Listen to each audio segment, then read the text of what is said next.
అవినీతికి అవకాశం లేని, అవినీతి అవసరం లేని వ్యవస్థని క్రియేట్ చేయలేనంత కాలం అవినీతి పరుల్ని భయపెట్టినా సరే అవినీతి ఆగదు. ఇది మరొకసారి రుజువైంది. ఇప్పుడు దేవుడి దగ్గర అవినీతి చేయాలంటే సహజంగా ఎవరికైనా భయం ఉంటుంది.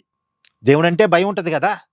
కానీ అయోధ్య రామాలయంలో కూడా అవినీతి చేయగలిగారు అంటే, దేవుడికొచ్చిన కానుకల్ని జేబులో వేసుకోగలిగారు అంటే, అవినీతి పరులకు అంత ధైర్యం ఎక్కడి నుంచి వచ్చింది?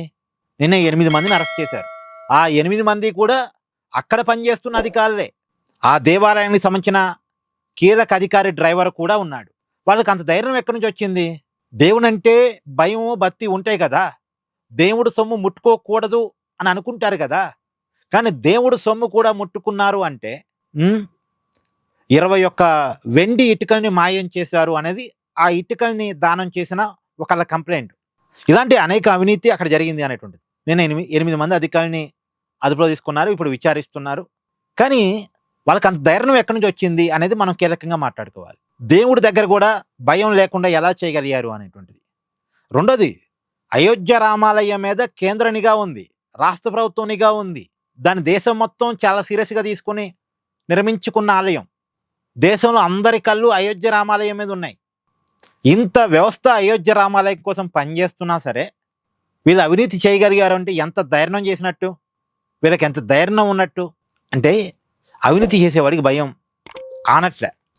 భయానికి మించి అవినీతి అవసరం అయిపోయింది.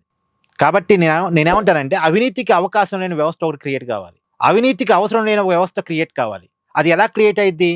డబ్బుకున్న అతి ఇంపార్టెన్స్ పోయినప్పుడే సాధ్యం అవుతుంది. అది మాత్రమే మార్గం.